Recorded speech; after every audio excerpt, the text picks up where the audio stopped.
All right, welcome to the second edition of TouchDesigner, and a very warm welcome to my guests, Roy and Tim Gerritsen.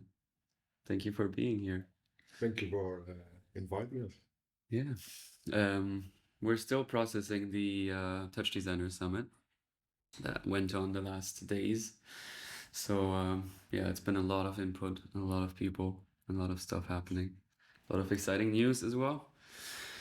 And yeah, so please just introduce yourself first. So yeah, I'm Roy. We have a small studio in Amsterdam with the four of us. One other guy, Rogier, is doing all the everything except for the producing, and we have Max and Tim. Yeah, so I'm Tim. I joined YFX in 2016. Or We then, formed it. Yeah, we formed it in 2016. It was like a derivative of Boompje. Yeah, It's your. yeah. So we started this motion graphic company and doing concept visuals and mostly VJing, stage design. And then at one point, yeah, we had to do big shows, like 6-hour content shows, but we only had a couple of months to produce it. So we were already looking for ways to come up with systems in After Effects. And then we discovered Touch, and I was really, I was hooked right away. And Tim had a programming background, and I was constantly pushing him, come on, join. But he hated it because of the node stuff. Yeah, I used to program a lot of in Linux, in all the command line, so it's only typing. And Roy was really positive about TouchDesigner, but yeah, back to Windows and using the mouse to program, it was a bit of a struggle for me. Okay. But, yeah, eventually I got hooked as well. Stanislav, yeah. Yeah. We were organizing workshops, and then at one point Stanislav came with shader programming. And then Yeah, then I got hooked. Yeah. Nice. Yeah, I think we're going to talk about that a bit more in depth about your backgrounds. So first, I'm curious how you're currently doing. I'm really tired. Yeah, yeah, that was we all are. an exhausting week. Yeah. But yeah, doing good now. But yeah. It's so nice, these meetups. Like, it's so nice to reconnect everyone and to get all those amazing presentations and see everyone and see what everybody's been making and seeing the progression. Like, all the quality was so good, but it was intense. Yeah. So yeah, but nice. Yeah, just like one thing after the other. Yeah. Barely any breaks. Yeah, and one talk is nicer than the other one, and then again, exciting. Yeah, for sure. And the evening programs also super nice. Like socializing around and meeting everybody, and then you walk like 5 meters and another group of people, and yeah, really nice. Really love this week. Yeah, it's the whole year we've been looking up forward to this. Yeah. And you? Nice. How was it for you? Oh, super. Like, I mean, very similar, just like a lot to take in. But so nice to see all these people that a lot of them I've only either met only once in person or never, only online or only like know their Instagram. So it's very cool to actually see people in flesh and blood. Because it's such a, like, you can barely compare it, right? It's a completely different experience. And yeah, so nice to connect with everybody. Such, like, I mean, every time it's just I notice what a lovely community it is, and yeah, I'm doing good right now. Yeah, and I loved your talk as well. Thank you. Yeah, really great talk. Thank you. Yeah, how was I'm curious how the last years went for you, and also looking back at the pandemic and after that, like, how has that been for you? Like, Yeah. Oh, you can say. Yeah, because the whole pandemic was the switch for us. Like, before we had 2018, we went to Montreal to the summit, and that was for us a bit like we were already busy with TouchDesigner, but we didn't know if we could found a company on this. Like, we started with it because we felt it was right, But then we went to Montreal and meet up and connect with everyone and saw where we stand in the whole scene. And it gave us so much motivation to really push forward. And then by the time we really got everything, we did projects and stuff, and then the pandemic hit. So you get really depressed, like, because everything drops. Right. But then we switched it into something positive, that we now have the time to research something which we always wanted to do. So we did 3 projects, I think, in COVID, like 2 like interactive spaces with multiple rooms, and we developed our own previous framework. Right. And that was good. At the time, it was also our dad passed away during it afterwards. That also turned around a bit our focus. In the beginning, we really wanted to do high stuff, like big stuff. But then, because of all of that, and because of COVID and having time to reflect, our focus was more on doing, like, always learning and researching with good people. I think that's the most important thing. And then now, I mean, after pandemic, not only our company but the whole scene, like, everybody got used to computers. The whole interactive part got really hip. So we got really, like, a lot of offers for different projects, and it was nice to we were, like, really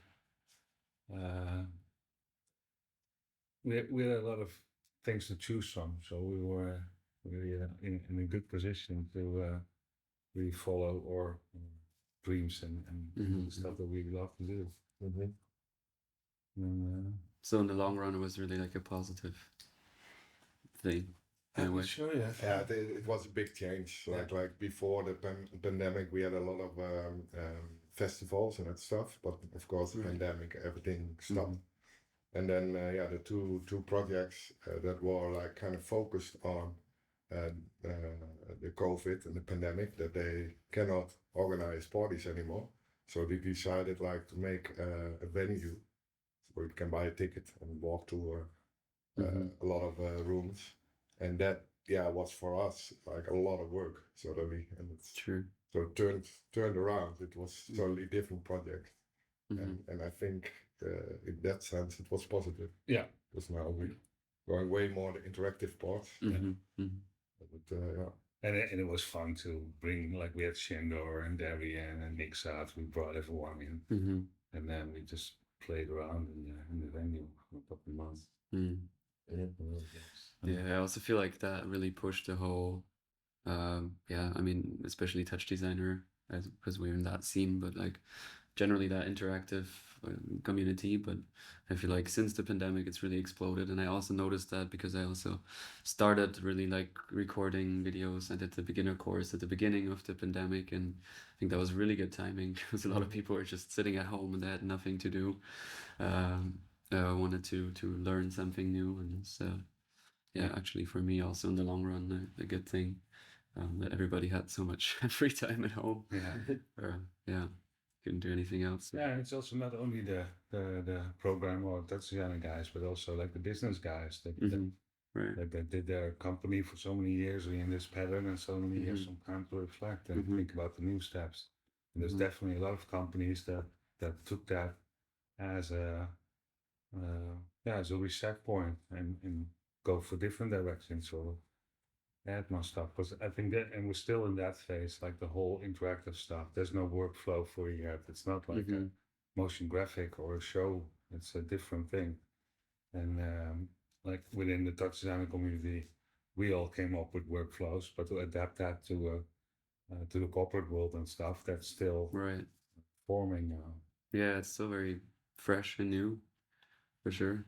And it's changing so rapidly. It's like, it's hard to, I also noticed that. I think we're going to talk about that more, but once you get used to one for workflow, suddenly something new pops up and you have to adapt again. So it's hard to really find that one thing that works, and it's changing all the time. Yeah, so I think it would be nice to talk a bit more about your backgrounds, and also, like, individual and together. So I'm curious what you did and what you used before TouchDesigner, and what you learned and studied? Yeah, to really start at the beginning. When I was 2 and Roy was 4 years old, my dad our dad won a Commodore 64, very old computer, and so we grew up with computers. And like you won it? Yeah, in a bingo. Oh, okay.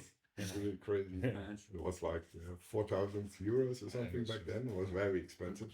So they were really happy because they couldn't afford a computer. Sure. And my mom was super happy that we could the computers went in, so we could learn a bit about computers.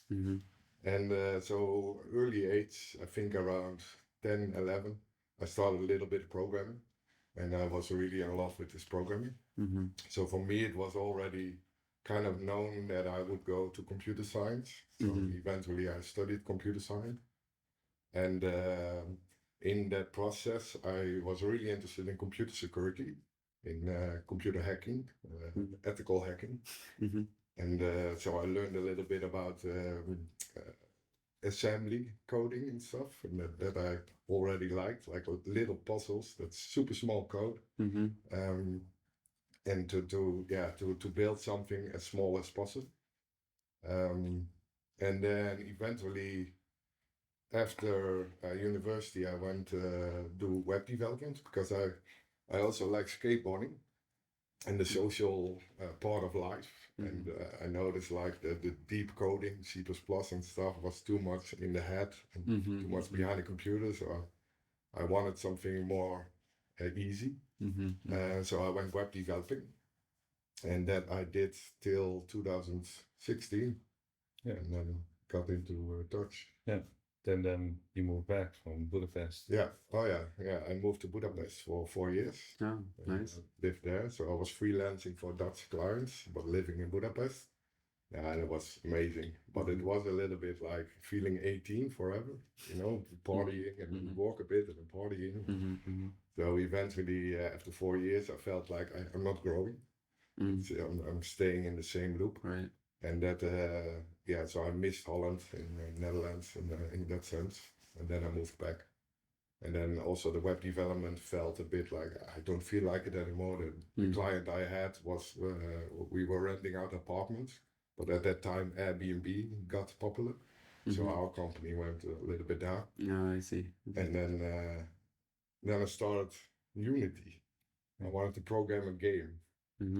But after 3 months, I realized it's impossible. And that was the time Roy was really into TouchDesigner. And eventually pulled me in. Yeah. And then 2018, after the summit, we really went for it. Yeah, 2019, no? The summit. 19. Yeah, 18 was here. Yeah, it was that game stuff was the point that we came together again. Like in the beginning, I had a design background, so I went to art school. I was drawing. I always loved music, and I still do music. So I wanted to do flyers and CD covers and vinyl sleeves. And after art school, I started VJing, and then a bit more bigger concerts and motion graphic.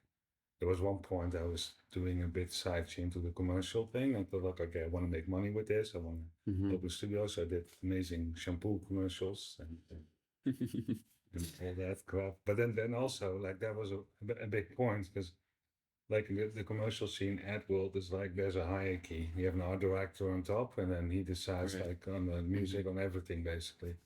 But the guy on top doesn't know everything. Like he's not an expert in motion graphics or sound or the combination or concept and stuff. And in that ad world, like when we formed Boompje, I really wanted to do it differently. That it's more like a flat organization, and that you just have expert. Everybody takes a part, and then together we make a bigger project. And I didn't want to become an art director because I don't know everything, and that really worked. Like we opened an office, and we just I rented a space for 6 people, and I had one friend already who joined me, and then we asked other people to join us, and then slowly we got into the bigger party scene. There's one company in Amsterdam that does big, large-scale events all over the world.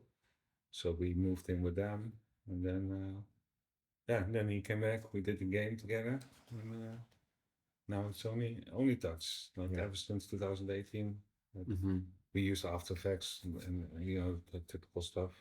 Right. But now it's only touch. I don't even.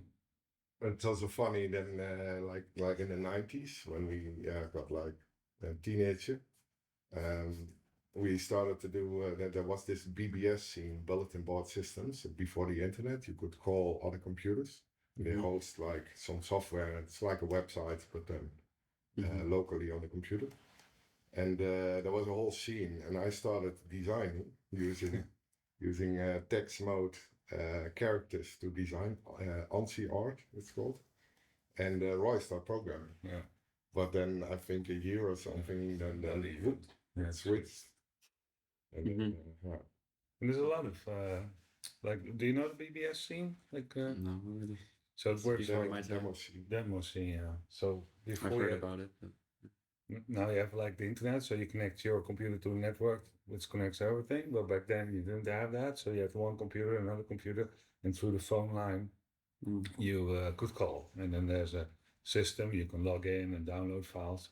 So with that system, this whole scene evolved, the demo scene, and we were a big fan. We had our own BBS as well, and there's a lot of similarity to the touch scene now. Because there was no money involved, but it was only about the better your work was, the more famous you got. So everybody was helping each other and building nice stuff, and nobody knew names, like we only had handles. And then once in a while we had this competition where everybody gathered in this big warehouse, everybody brought their huge computers, and there we did competition, a bit like what we... Like a LAN party kind of thing. But for exactly that, but then nobody played games. Yeah.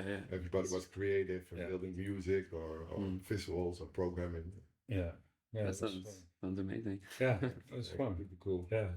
Well, but just what we had now in the summit. Similar thing. Cool. So, I mean, eventually you moved to TouchDesigner. So you said now you basically only use that, and you really fell in love with it. So what's something about it, or what makes you love TouchDesigner so much? For me, it's definitely the way you can work together. Like as a programmer and non-programmer. In the beginning, Roy was a little bit scripting, but not so much program. Now he's a full-on programmer as well. But back then we could work together in the same program, and I could still go really deep in coding. Right. And learned a bit of GLSL stuff and Python. But still you could work together with design and design. Make everything, make everything look nice and still work in the same environment. And that was really, really powerful. Right. Yeah, like the connecting things. Yeah.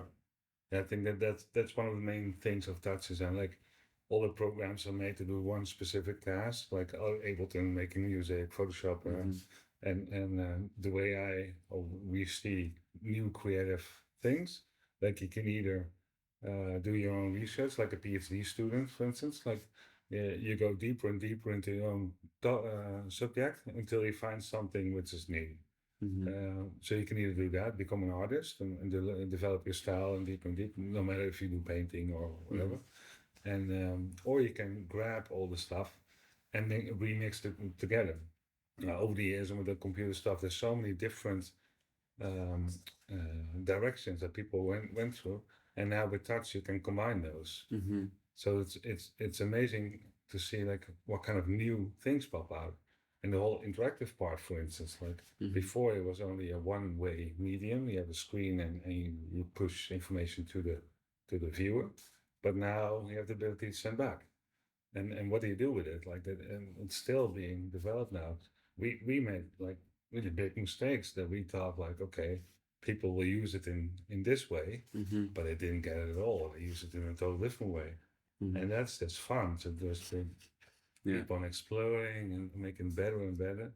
And because it's so big, nobody can do it on his own. You need other people, and that's so it's what Tim's saying. Like it's a big hub in the internal thing to make the project, connecting sound with visuals and all that stuff, but also on the people side. Like yeah, that's just super nice. Like it's nice to. I think the best thing to do is to take a step out of your comfort zone every time, keep on learning, and if you can all do that together, then what else do you want? Yeah, totally. Yeah, that's one thing I also really love, that all the the different backgrounds that people have when they come to Touch, because you can't study TouchDesigner, you can't officially or anything, so everybody has always some kind of different background. It can be very different, and often a lot of people are like me as well, kind of music design and programming, and a lot of different interests. And as you say, you can push all of that together in Touch, and even convert from one medium to the other, and yeah, Yeah, I totally agree. I think that software side, that's the most powerful thing, that you can the top to chop and the chop to top, and now pop and dance and yeah, I think it definitely also unique. I don't know any other software that has this kind of way of connecting things. No, and then you have the V4 and stuff. Yeah, true. But I think the good advantage about Touch is that you see the operator. So exactly, yeah. V4 is an amazing tool on the make. And that, I'm not in that community, but I heard like the community is the same. Everybody helps each other. But because it's only node-based stuff, you need a particular mindset to start working with it. It all looks the same. It's really hard to see every step. Yeah, I think you already need quite a technical mind to use V4. Yeah. TouchDesign, it feels like it's easy, just connecting things, and I can see what it happens. But eventually you recognize, whoa, this goes really deep. Yeah, exactly. Like it seems easy. Like there is this. Yeah, it's okay for beginners to get into it. I mean, still very different from a lot of other tools. So I think beginners do have some problems sometimes learning it. But yeah, as you say, like it seems easy at first, but you can go really deep, and it's really like endless rabbit hole. We still like didn't find, and there is no end. Yeah, there's no end. Really. So that's all the positive things. Is there something that you would kind of like to change about it, or that's something that you've been wishing for? I mean, we got the pops now, and I'm gonna kind of talk about that as well. But inside the software, you mean, or yeah, just generally about Touch. I think like it's a mind shift from the motion graphic or making music, because of the combination and because of the generative way of thinking. It's a bit harder to adapt to, and I think that connects us all, because we all went through that phase. Like it takes a bit of time to get used to that, and if you're in that world, you know the way of thinking, but people from outside don't know that way of thinking yet. So I wish like the clients and things, that it speeds up a bit, that they get into that way of thinking as well. Because it's still a different process. Yeah, it's true. And we bump, like the only negative thing that we have in making this project is that side. You have to explain a lot, and you have to right. But for the software itself, no, I really like that it's. Cool. Yeah, well, I know one thing. We spoke about it like in the meetup as well. Is the way of sharing touches, sharing components in the scene, in the community, because it's very hard to find stuff, and but they are planning to change this as well. So eventually, I think that will be inside as well, that you can just search. You get a lot of results. It's true. It's really all over the place. Yeah. And I'm totally part of that. Yeah, but you're like one of the main pillars that everybody goes to from the beginning. Like, how does it feel to be a pop star? Pop star, right? I don't feel like that at all, but it is very strange now at this point. Also, I'm noticing that on the events, when people just come to me and they all have watched my stuff and I don't know them a lot of the time. It feels very odd, and I don't know. I'm not used to that. I don't know. It's strange for sure. It's very strange. And for me, it's still like I never planned on any of this, and I just just sit at home. You just sit at home alone. You're just talking to your microphone, do some really like random stuff. That's what it feels like for me. I'm just like experimenting. At some point, I think like, oh, this could be a nice video, so I share that, and then suddenly thousands of people watch it and learn from it, and then use it in all kinds of really interesting ways. Right? They take it further and use it in big projects and everything. It's so cool to see like all over the world. So it's an amazing thing about the internet as well. I mean, it's a lot of problematic things, but that's one of the really, really cool things, that you can share your stuff from anywhere, and then people can pick it up anywhere, literally anywhere in the world where there's internet, and then they can take it further. And then I also notice a lot of really good response in that way, that I actually kind of profit from it, because people are like super grateful that I shared something, so they share something back, and then it's this kind of back and forth. It's definitely not only one way. So it's really lovely, and people are so grateful for anything that you share. Really, it's crazy. I think I tend to overthink what to share and everything, because people are just grateful for anything that you share. Because I mean, now there's more, but when I started, especially, there was kind of Matthew Reagan. That's how I learned, and some other smaller channels, but there really wasn't a lot of content. So now it seems to be exploding in like the last 2 years or something. But what is your take on the whole tutorial thing? Because in the beginning it was like Matthew Reagan. He's like first he had there were the tutorials. Oh no, I watched the Mutech thing. They recorded the Mutech right, for 4 hours and then played it over and over and over again. And then from Japan, that's now moved to Japan. Richard Byrne? Of course, Richard Byrne recorded tutorials. And then, the whole thing with Paqueta and you. And now it feels like everybody's doing tutorials. So you have like millions of channels. Like, what it almost feels like the tutorial became like a portfolio kind of thing. Not so much explaining the things, but like, which is, I think, on one hand, like great because you have so much content. But on the other hand, it gets scattered as well. And what's your take on that? Like good question. I mean, I'm glad that there is more people sharing stuff, and for me that doesn't feel like any kind of competition or anything. Like it's all just everybody just wants to share their work. But it's like it's getting harder to navigate, I guess. And I mean, we have all TT.org and these kind of things, but as also people said, there doesn't really seem to be that one place where you can perfectly find the stuff that you're looking for. And also, I mean, one thing I also noticed about my own works, because I started so early in my own process of learning TouchDesigner, sharing videos, which in a way was really, really good, because it helped me learn the software as much as other people are learning from it.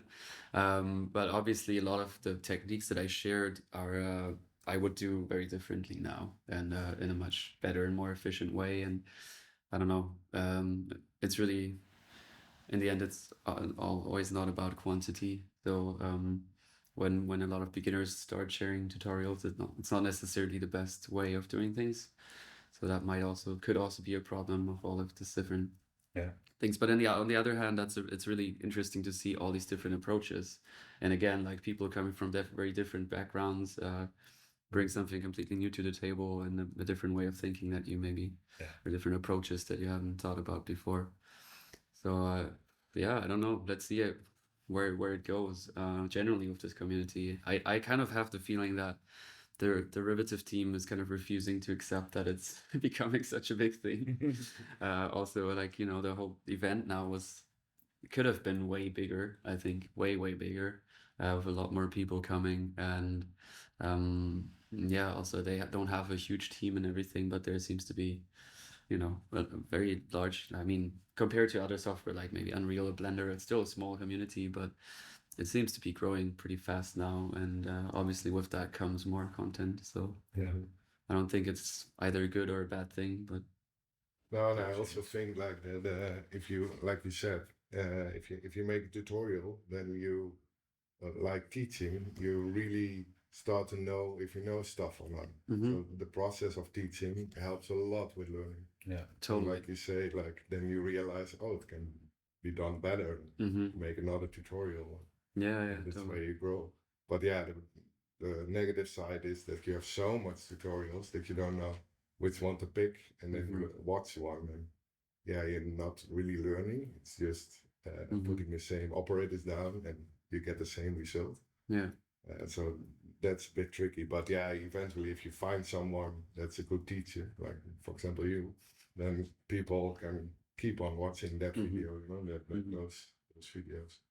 Yeah, I think that's actually that's a good point you're mentioning. What I've also heard from other more professional teachers, that people often just follow also, for example, my videos or other people's, like students, and they just like, oh, here I made this flashy thing, but they didn't actually understand why you know you have to do certain things. And I think also in the beginning I was the same, and I didn't explain much more. I was just like doing, so you do this and this and this and then it's done. Because I myself didn't necessarily completely understand what I did. And now obviously I understand. I can't say I understand everything, obviously. TouchDesigner is so vast, but a lot more, and I know why I'm doing things, not just doing things. And you know, but I think that's also sometimes an issue with these kind of tutorials, that they don't necessarily go super in depth, but they just show like one thing that's cool to do, and then people do that and maybe even present that in an installation, and everybody's like, oh, that's so cool, but they didn't necessarily really understand what they're doing. And as a beginner, that's totally fine. That's also how I learned, but at a certain point I think you really need to take a step further and experiment a lot on your own. That's how I Yeah, but I mean, those things help that, right? And then one point you get like, oh, I want to take it a step further, and then you dive in, and then I think especially with a program like TouchDesigner, it's so important to also see how. I mean, because it's even worse than sitting in front of a, you know, like a blank sheet of paper, because you just really don't know how to you know, that there you can at least just draw a line and you see something immediately. But if you have no idea what to do in Touch, it's like how do you even start, right? Like where do you start? So I think it's definitely necessary to see what other people do. Yeah, for me, I was lucky because Roy was already playing for a couple of years, right? And it's that as well. So they showed me like, okay, you should do this and this and this. And I was like, okay, I'm not touching notes like this program. But then eventually I got also into it because of that. Yeah. And now we're getting ready to also make some share our knowledge in not tutorials, but like a workshop or something like that. But we're not there yet. We're getting there. I would love to see that. So I'm curious, when you're working on your own projects, or also for clients, but I guess especially your own, kind of what inspires you, what drives you to make the kind of arts and the installations that you do? For me, it's mainly I'm really interested in physics and natural movement and stuff, simulations and that kind of stuff. So everything that's close to that is a huge inspiration. And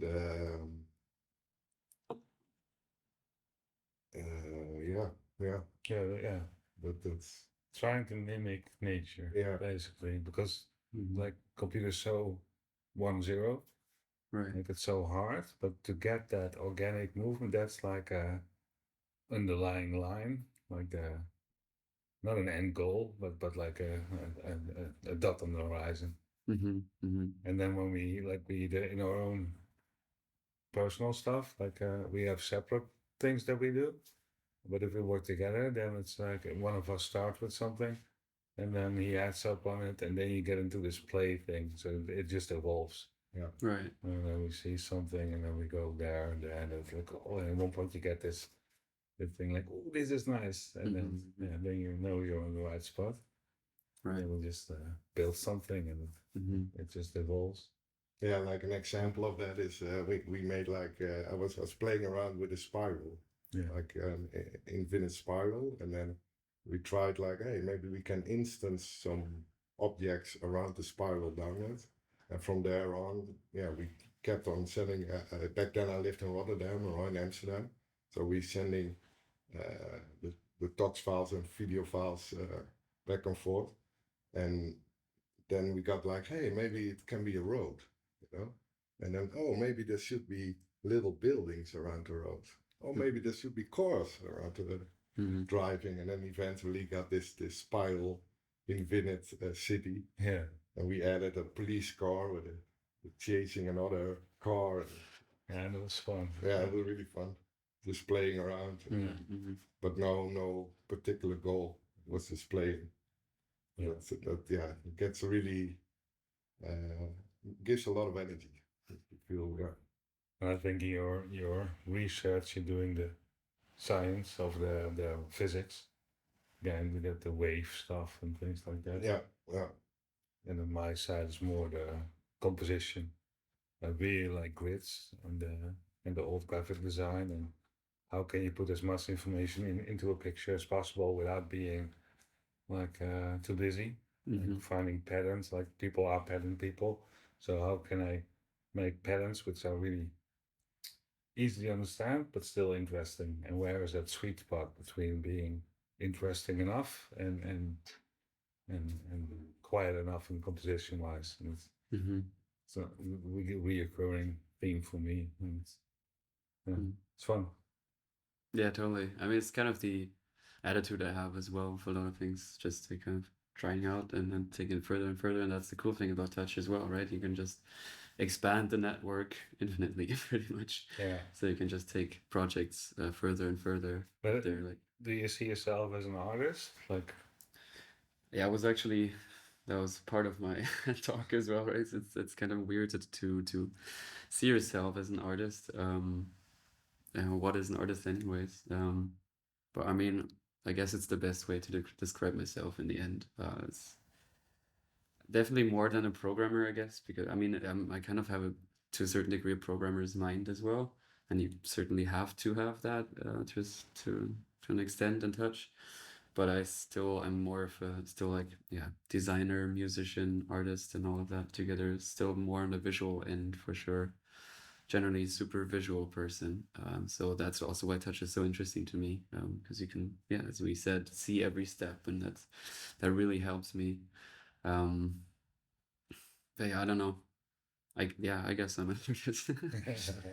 So what do you see yourself as? Yeah, for me, I don't see myself really as an artist, because also the whole technical background. Right. I'm still like in the programming mindset. Though I have to say it's I don't like software engineering anymore. Like I used to build big systems and like all the architecture and the continuous bug fixing, features adding and stuff like this. And that's so good with those interactive installations. It's just one thing you build, and it doesn't have to be perfect. Like the code doesn't have to be 100%. But if it works, because you're not going to change anything. It keeps on running. And that gives a lot of freedom as well. So in that sense, I don't feel so much programmer anymore. So I'm a little bit in between as well, But, in the void between. Yeah. Yeah. And you? Yeah, the same thing. It's more like exploring. Yeah.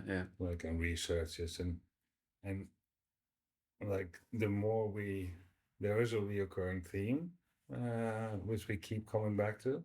So one point I think we can have like some artist kind of direction, but it's more playing and exploring. Yeah, exactly. And also an artist, like you have an artist as a person, as a mindset, and you have the artist what it means in society, and going doing exhibitions and galleries and art festivals and stuff like that. And we're not into that at all. Yeah, same. Also in that sense, I wouldn't consider myself an artist. And a lot of artists in a more classical sense have a lot of it's very concept heavy a lot of the time. And I think, that's not the case for a lot of us in the scene, right? It's really, as you said, it's about aesthetics and exploring. I mean, you can explore topics as well, but it's really a lot about exploring techniques and just trying out kind of, ideas, but it's not necessarily super concept heavy. I mean, some people are doing that, but but I mean, the overall thing is conceptual, to find new like mediums, and you like all the new interactive places that pop up with the immersive media and stuff. I mean that is an overarching conceptual thing that we're all building and reaching thing, but it's more like a communal kind of thing. Yeah. But I think first you also need to understand the rules, the playing rules, to really dive into conceptual work, and we're still exploring what's possible with it.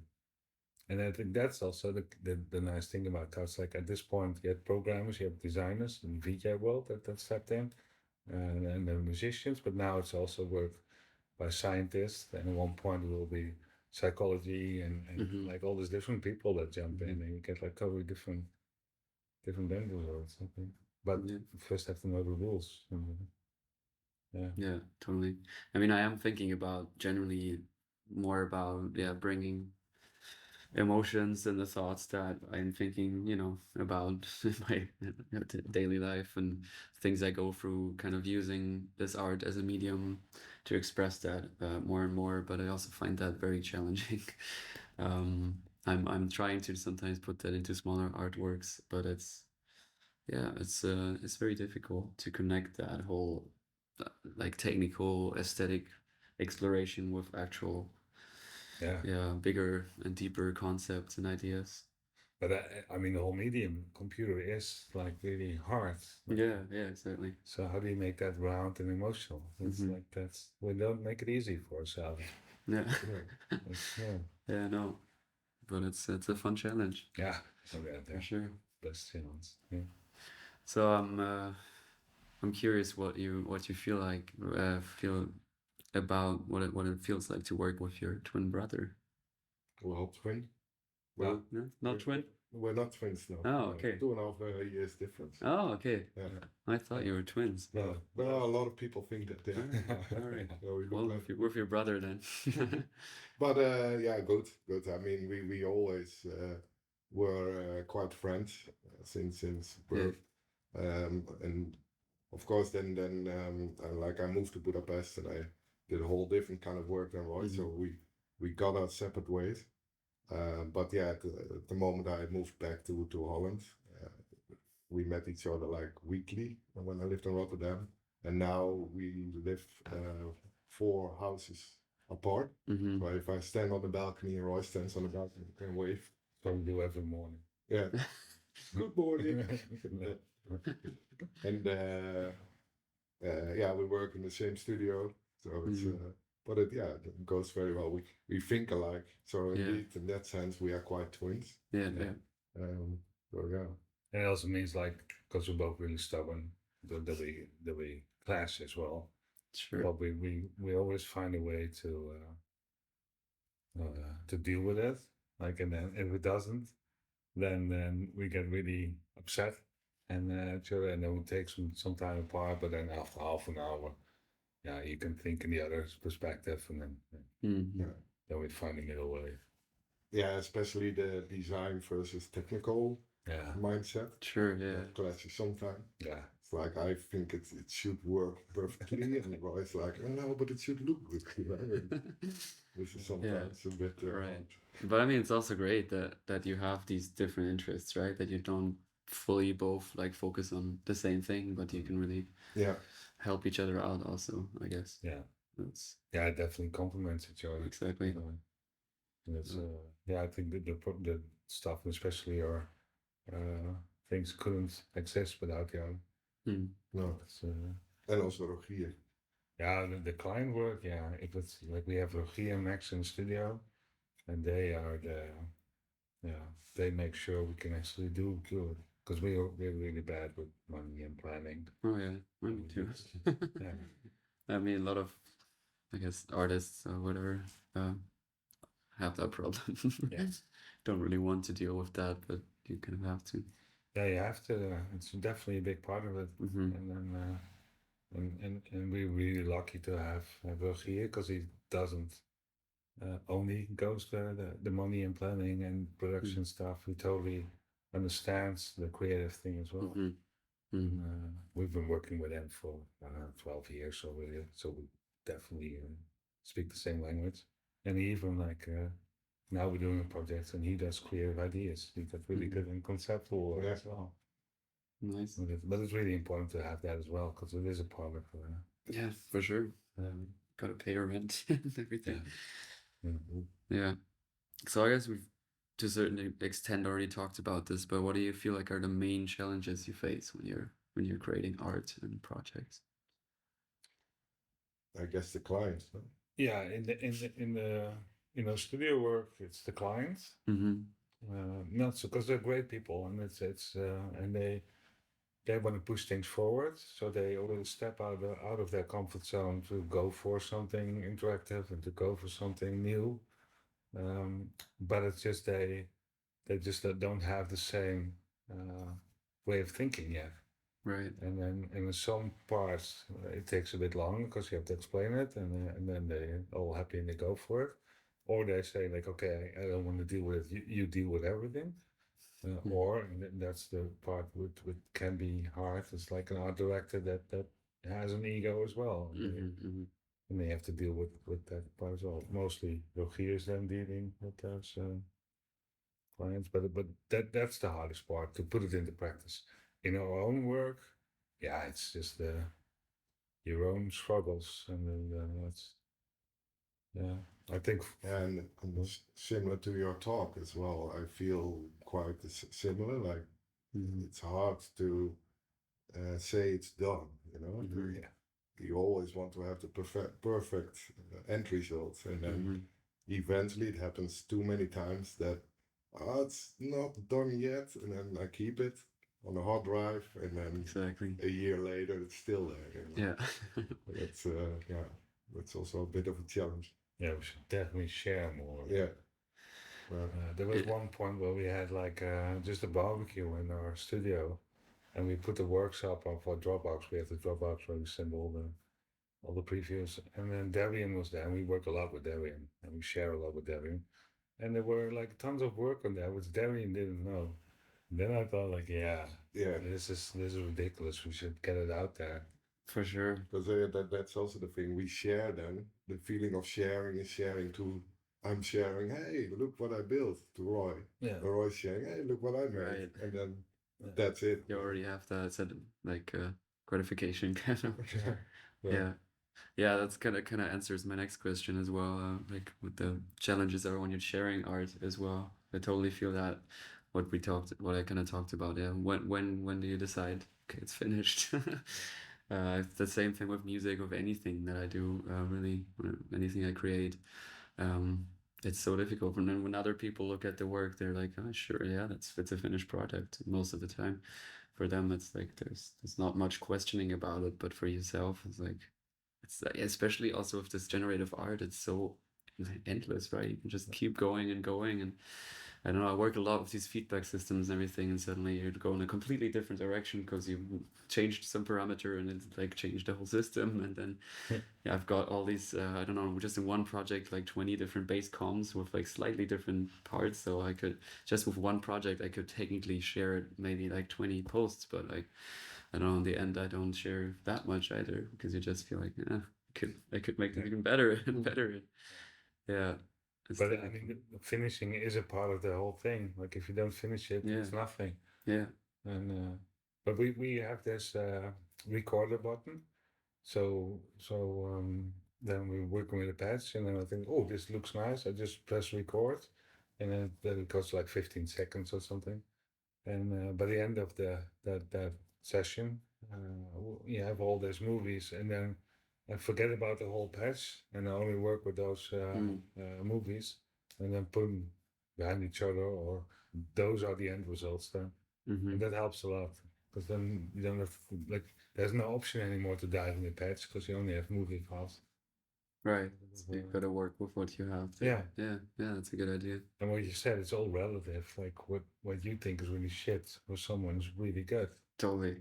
Yeah, and I think it's mostly the case that everything is good for somebody. Yeah. Somebody would love it to see like the minimal process. Sometimes if it's too perfect, then it's also like, whoa, I can never do this for exactly. And sometimes showing a little bit imperfect outputs, that's also good. Or you put something up that you think like this. Oh, this is my best work ever made. Yeah. And then nobody likes it. Yeah, exactly. It's like, yeah. Yeah. I mean, and it's so important. I mean, I wouldn't be where I am now if I hadn't started sharing, right? That's the reason why I can live off of this, because people saw what I'm doing and they, it just like kind of evolved from there. But if I hadn't put out videos, if I'd been too scared to show that, well, I don't know where I'd be now. But it's crucial, right? So that's how you also people find you, how you get projects and everything. So sharing is super important. Super, yeah, right. Especially on Instagram stuff. Like everyone's looking there. But you see it as well. People that do share a lot, like you see trends evolving from those posts, and yeah, so it's really important. Yeah, I think the more the better. Yeah. And it's more quantity over quality for sharing. And of course, for projects and stuff, quality is more important. But to show what you're doing, quantity is just important. I'm saying this, but say more to yourself. Yeah, I got the last post I made is 4 months ago or something. So. Yeah. No, I totally feel that. And I mean, I'm also like it's strange sharing nowadays with like Instagram. I really don't. I have a really, I don't know, weird relationship to Instagram, because in a way it's really good to share works and people connecting to people see your work, but then you're really like, yeah, you have not a lot of control about who sees it and everything, because it's like this algorithm. You just have to work with that. They pushing you into sharing reels, and a lot of the times I just want to share an image or something, but if you share an image there now, nobody's going to see it anymore.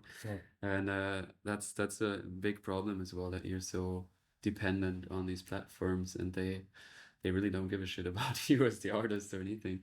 So they just, in the end, they just want to profit. And okay, but I mean, like that's different. That's more marketing and stuff. Like how do you get out there? Totally. But to get it out somewhere, I think that's the main thing. Like at least for us, like, as long as it's on Instagram, it's in our feed. So yeah. Then if I talk to someone, then I can show it easily. It's more like a portfolio now. Yeah, the people that are interested know how to find it. Yeah, so I guess you shouldn't worry about too much, like how many people actually see it, but it feels strange sometimes, because if like, share a video and suddenly it gets this response, and obviously, like, I mean, you can pretend that you don't care how many people interact with your artwork, but obviously it feels great when there's a lot of like good response and people are like, oh, that's so nice and everything. Obviously that feels good, and then suddenly you, as you also said, you feel really happy and you're like, wow, this is such a good artwork. You share that, and then there's like, I don't know, 20 likes, and you're like, what the hell is it? Why is that, right? Is it because it's not a good artwork, or is it because algorithm chose that thing? Not to really share that. That's because you're putting so much from yourself in your artwork, so the likes are directly connected to your own self. Exactly. And if you don't get likes, you feel bad about it. But you put it all in the hands of the people with the algorithms and stuff. So there's no way to control that. So there should be a disconnect between connecting the likes to your work. Yeah. And I think over the last, at one point, like, we had that, we don't really care. Because the main thing is that you keep on pushing yourself forward. And that's why also these events are so nice, because you do get the feedback. But it is really nice if you put something online and then people like it for an hour, when all the likes come in, and you're like, and then all that dopamine.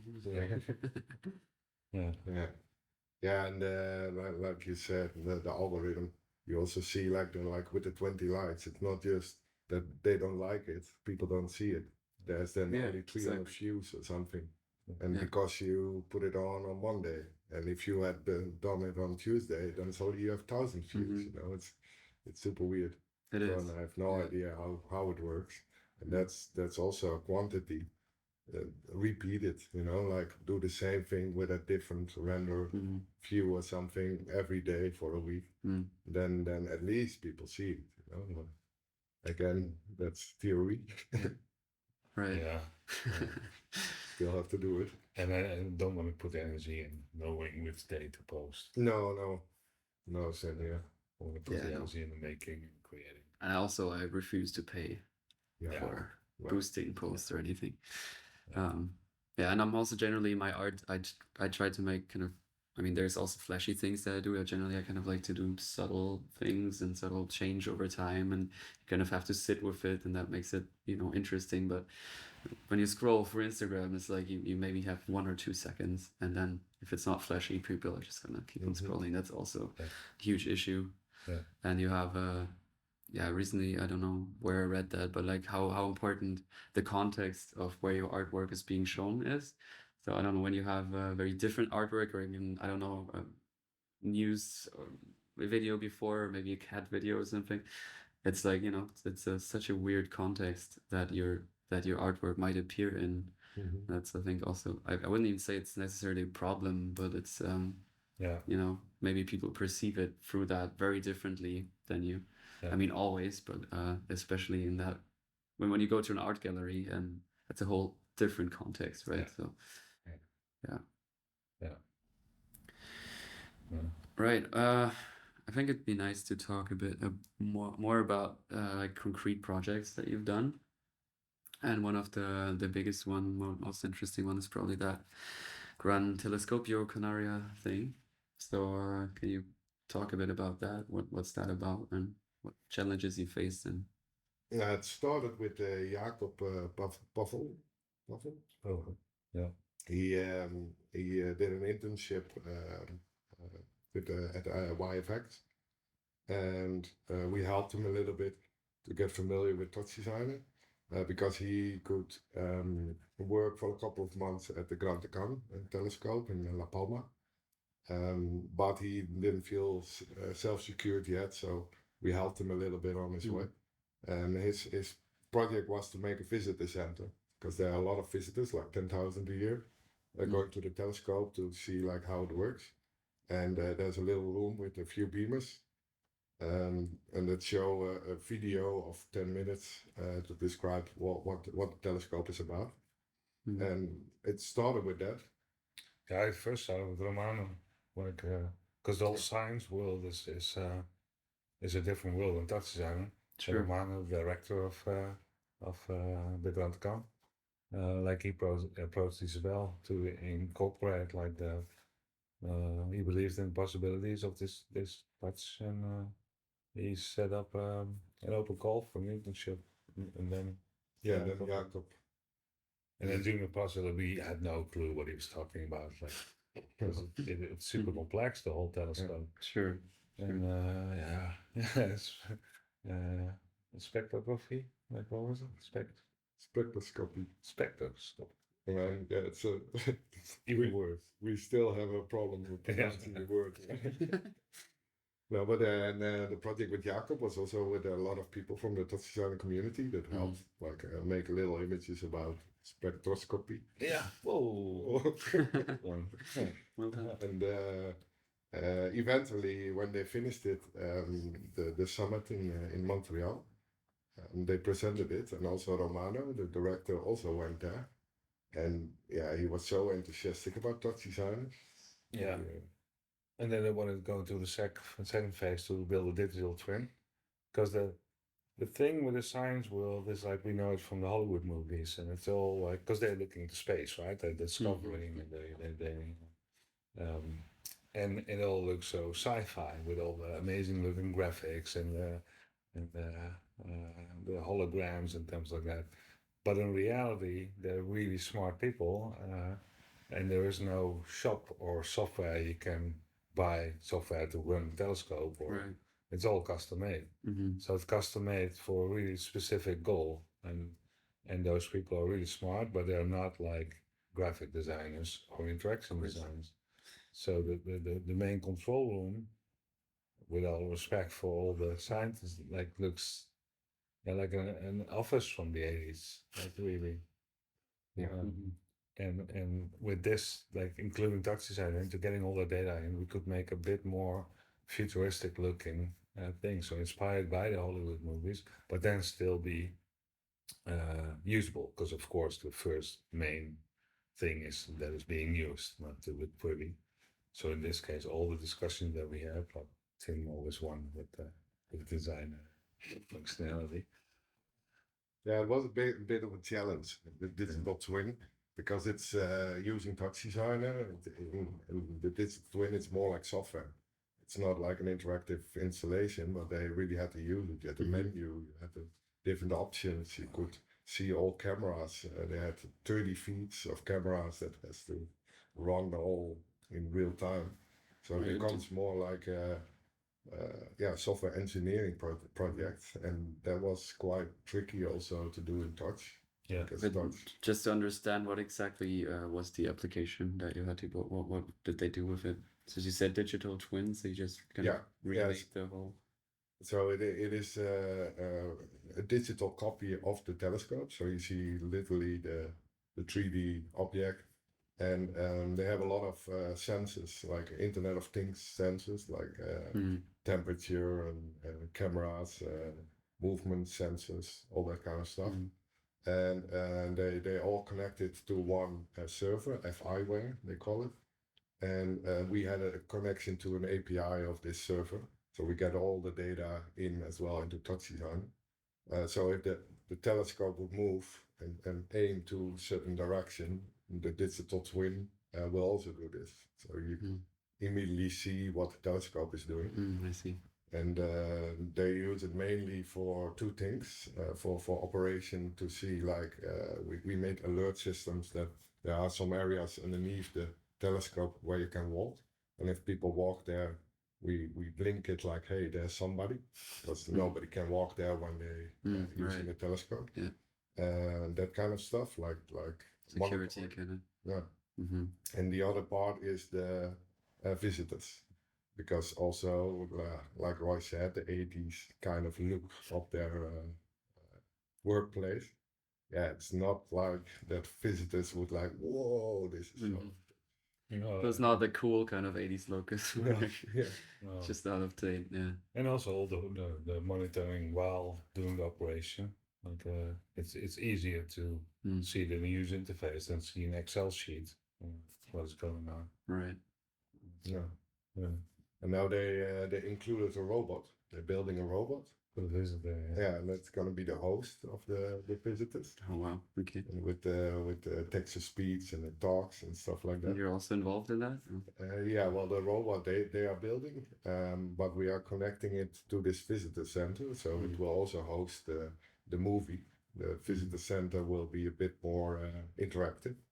So when the robot goes past the beamer, past the screen, it will interact with it and stuff like that. So the robot will show the visitors how the telescope works. And yeah, that's super nice. Yeah, and they deserve to have a bit more like high-tech technology on that side as well, because they're doing ridiculously amazing stuff. Also, the telescope on its own, like, I mean, looking at the stars is already cool, but building a telescope, the whole thing can move by touch, because it's all on a layer of oil.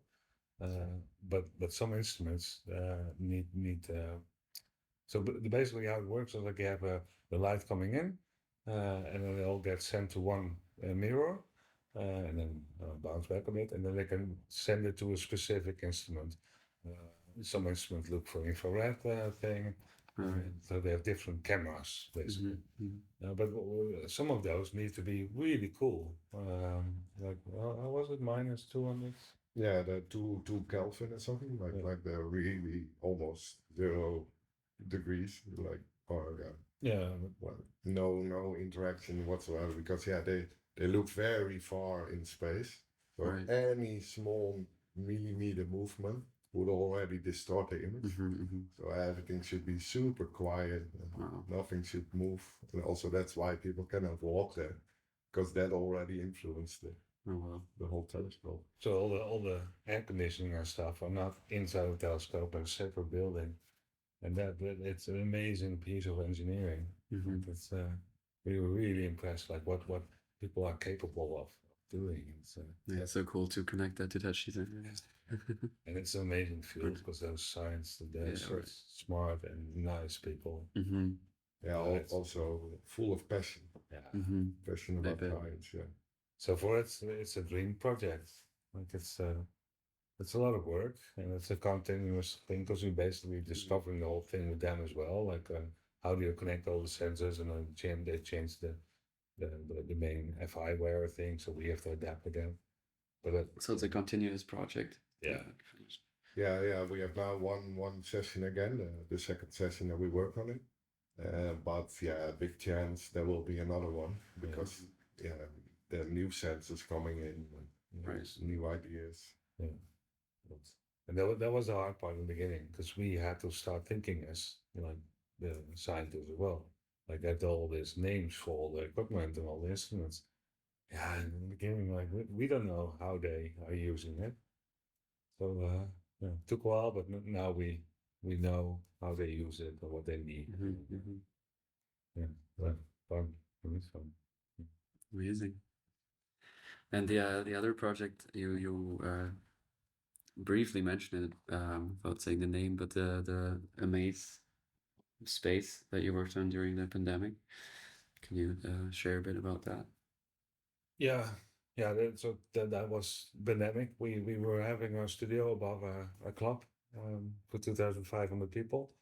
It was empty during COVID. And it's part of a bigger company, like a party organization that does Michelin, Tomorrowland, and Sensation. Now they got bought over, so now they do everything.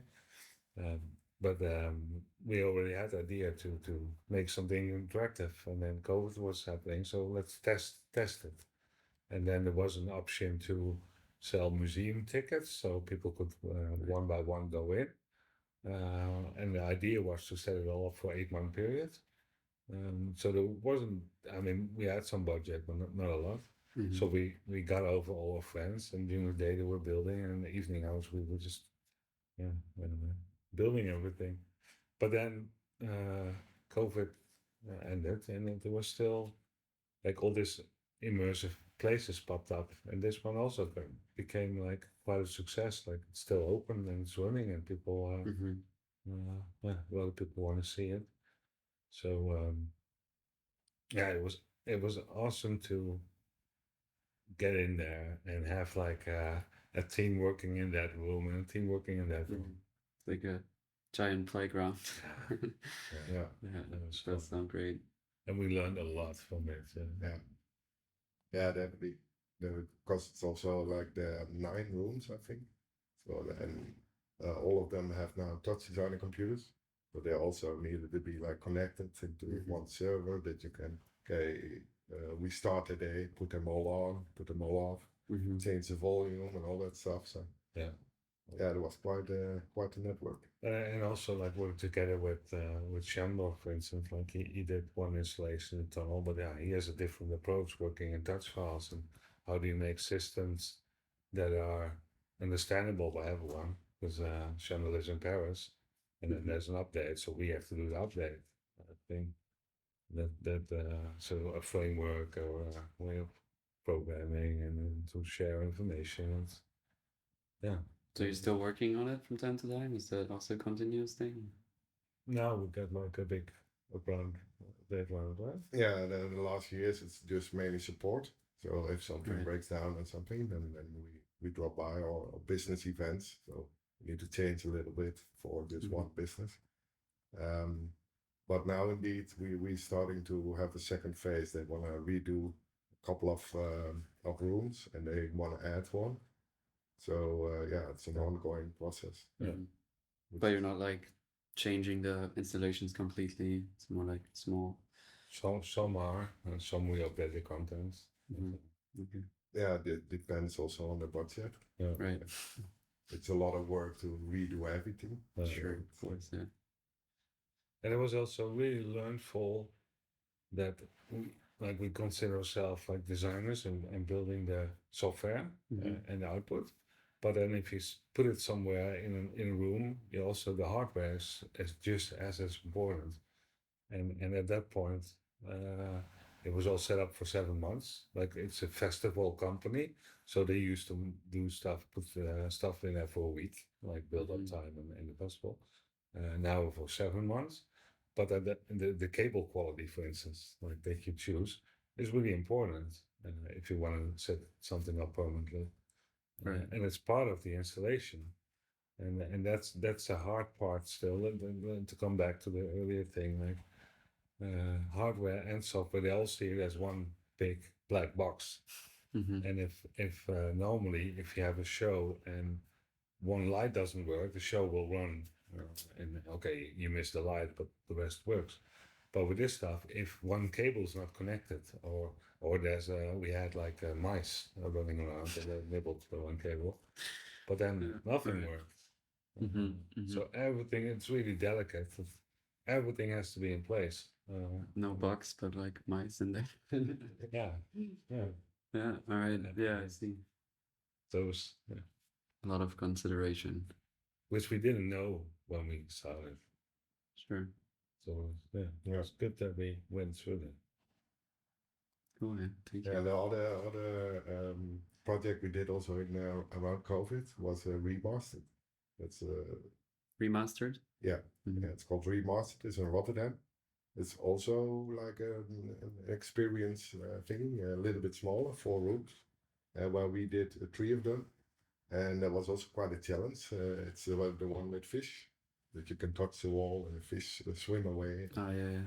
An immersive room. Also, the floor was projected and interactive. And yeah, there was also quite a challenging with technical thing, having 2 GPUs and make them sync, and quite a headache. Yeah, it was, but it was different. There was the software and the hardware of the Quadros and that thing. Yeah, we didn't do the hardware architecture. No, that was really well done there. Yeah. So in AMAZE, you actually did all the hardware part as well? Yeah, I mean, of course, it's all working together with other people as well. Yeah. Like, and that was nice. It was one big team. Yeah. And then, yeah. Wow. All right. So a while back, I asked Patreon for some people if they have questions, and I think one of them is really interesting, and that's kind of the person wanted to know about the lifestyle of designers and educators, and like what your day-to-day life looks like, how much time you allot to learning new technologies, and kind of work-life balance, and how you grow your personal brand as an artist. That's a lot of things at once, but really kind of like, what does your day-to-day life look like? The whole thing. Do you wanna? Yeah. How to describe it? I do have to say I'm a little bit of have an obsessive mentality. If I like something, I really dive into it, and I also like night work, so to continue working on it until late night. So in that sense, I don't have a wife and kids, and so I have kind of a lot of time. So in that sense, I'm kind of always working, but working in the sense of it's playing. It's also making fun. But that studio, I mean, that's that. Yeah, the studio, every day we go to the studio, and that's really work, like also production and that stuff. But getting home, I cannot stop it and just play around a little bit more. So it's but I don't feel like I have like a structured pattern. Okay, now I'm learning, and now I'm working, and now I'm doing this. It all blends. Yeah, I think the end goal is the learning part. That's the reason why we're all doing this. Like getting something, and then getting a bit out of your comfort zone just enough that you still feel comfortable. That you think, "Ooh, okay, I can do it." Like I can take the risk, and I'll jump in and learn it. But that's the main thing in everything, also in the client work. And then and structure practically. We have the studio where we go in the morning, and meetings, work a bit there, and or we stay home and we concentrate on one thing and do no personal thing. So Yeah, that's also a bit thing with if you really have to focus and think about stuff in the office, it might be a bit tricky. Yeah. Like with meetings, people call and then you're out of the project again. So sometimes it's really needed. We work at home to really focus. But other than that, yeah, most of the work, the real work, is done at the studio. Yeah. And we have a really nice one next to a park and on the water. And when we were in that spot of AMAZE, there was an office, and now it's more homey. So we share. It's nice. There's 8-10 people there. That sounds good. Yeah. Yeah, it's like same, like also what you said about kind of, working. And it's often like, yeah, it's very close to playing, exploring, and then it's like, it's both my hobby and my work, and then it's really blending. And sometimes I'm like just exploring something at some point and thinking like, yeah, that's would be a good video, and then it sort of turns into work in a way. Yeah. So yeah, it's really hard to say where and then also things like social media. So in between, you're maybe like answering messages. So do you consider that work or not? And that kind of happens all the time. And I also feel like that's one of the difficult parts of being a freelancer. That you don't, you don't say, okay, you can say that, but I'm not very good at that either. It's like you say, okay, I'm stop working now, and I just completely am okay with, taking a weekend off or whatever. I've gotten better at that. But generally, it's it all blends together. It's not really like now is working time. No, it's not. Yeah. That's a blessing and a curse. Overall, it's a balanced thing. Totally. Yeah. Nothing is good if it's too much. Yeah. I learned that the hard way. Yeah. Yeah. Yeah. Do you have a studio or you work always from home? For now, I'm just working from home. I had a shared office space with the Node Institute for during the pandemic, because I literally just I couldn't stay at home anymore, as a lot of us, just like home always. Did you? And now I'm home as well a lot of the time. But even just having the possibility of going somewhere is a completely different feeling, right? When you're literally locked in at home. So that was very important. So now I'm like, yeah, I'm working from home most of the time. And I do like having my little setup here. Yeah. I also don't, I noticed, I mean, technically, a lot of people say, you can work from anywhere. And yes, theoretically, but I notice when I'm traveling, I don't work as efficiently. And I just, when I'm at a maybe, let's say nice place near a beach or something, well, I don't want to work there. I just want to be there and enjoy the time. So for me, it's really, for now, like this kind of work and travel, I noticed it doesn't work that well for me now. I was in Bali earlier this year, right? Like literally going there for work, being at a residency, and then that's a wholly different thing, of course. But yeah, kind of just going from one place to another and then working between so far hasn't worked out very well. And I do like to have a steady kind of setup, and two screens and all these kind of things, right? So but yeah, in the long term, and that's kind of a question as well. I have been thinking about some other people of maybe, founding a studio, and I think in the long term, in the next maybe 5 to 10 years, I don't only want to work on my own, and I do want to kind of start a team. So I'm also curious when you started yfxlab, and what sort of advice you have on that. Also, the person here asking how you kind of grow a personal brand, but also more like how you maybe start a studio, what kind of advice you would have on that, and if you think it's a generally a good thing to do, to not only work on your own. Well, I mean, everything is more fun if you're together. Yeah.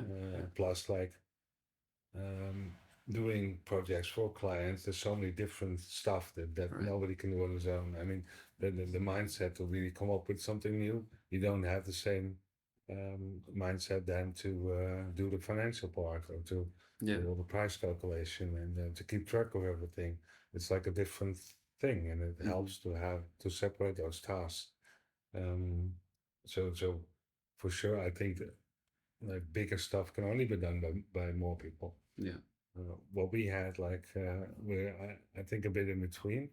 We're a small studio where we try to keep that really creative stuff going, a lot of research stuff as our main thing, and apply that to brands and clients. Because it's also easy to get into the management role and to really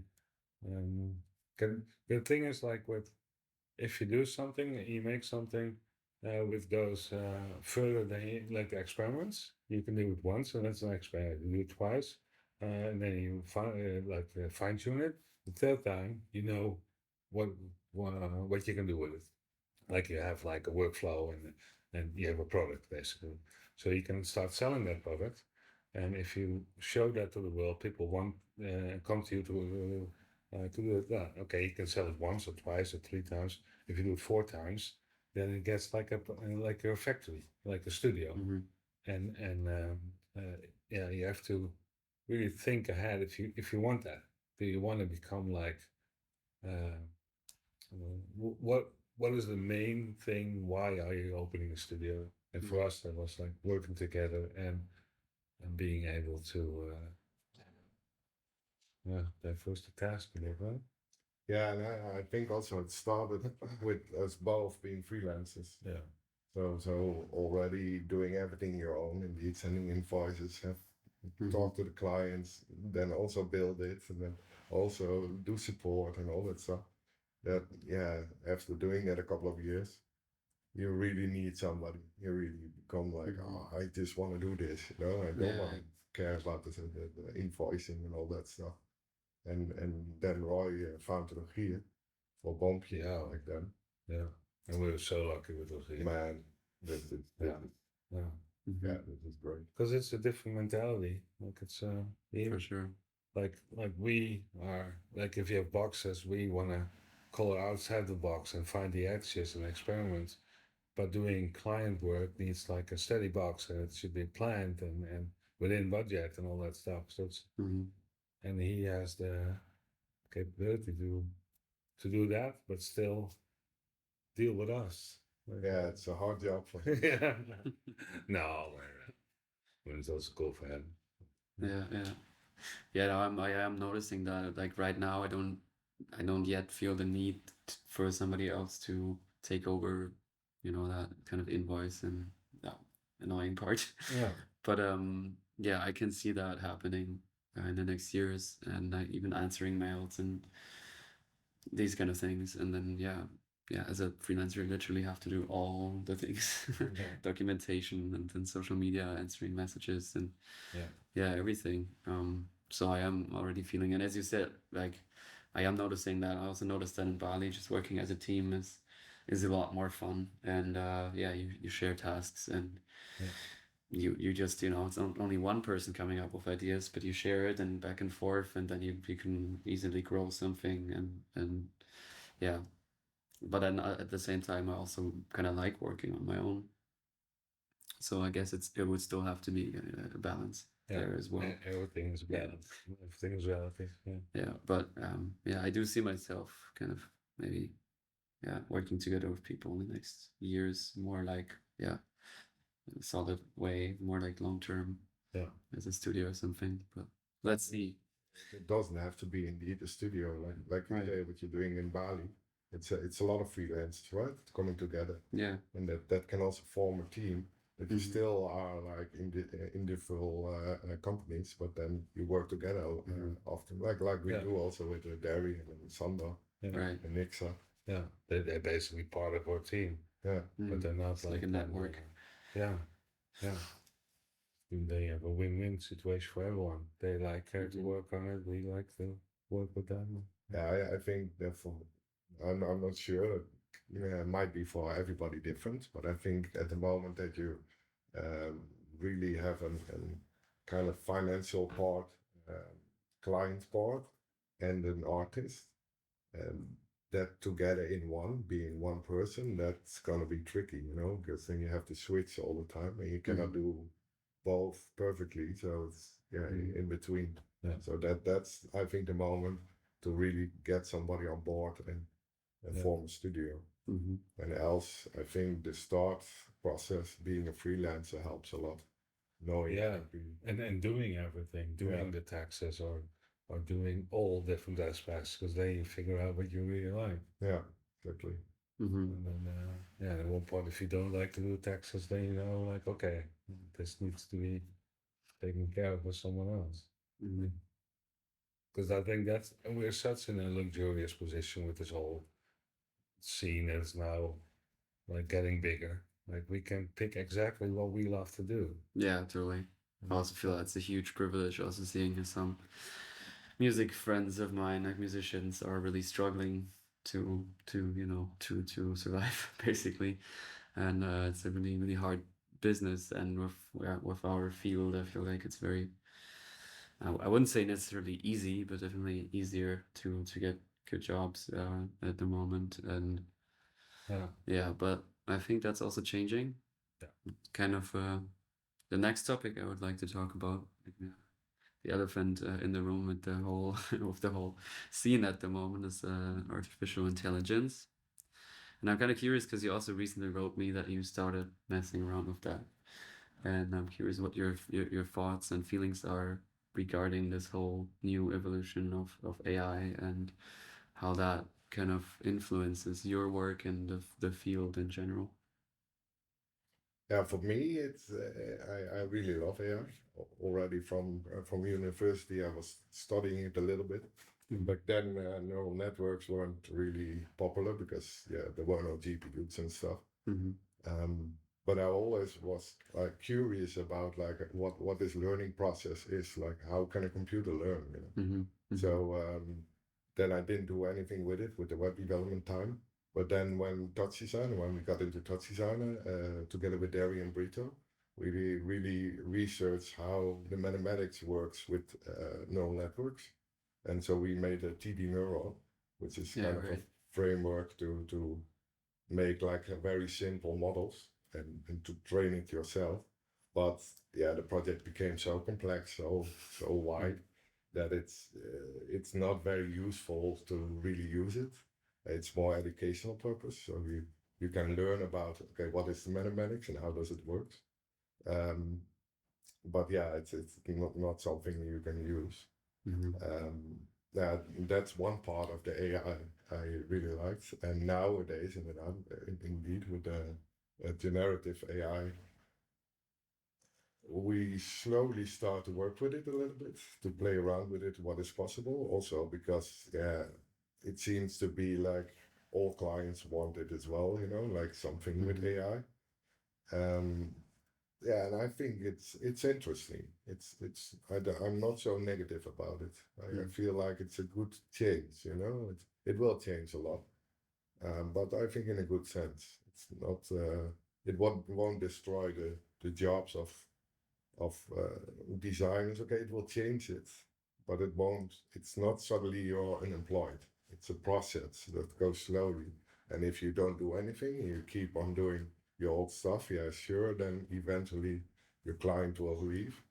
But if you, adapt it a little bit, I think it's okay, and more things will be possible. And I'm interested in what happens.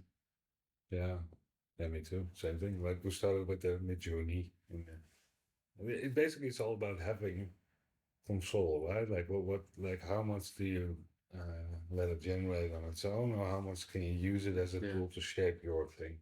Like and same with touch. Like instead of designing the output, we design a system, and you determine which parameters you want to control in your patch.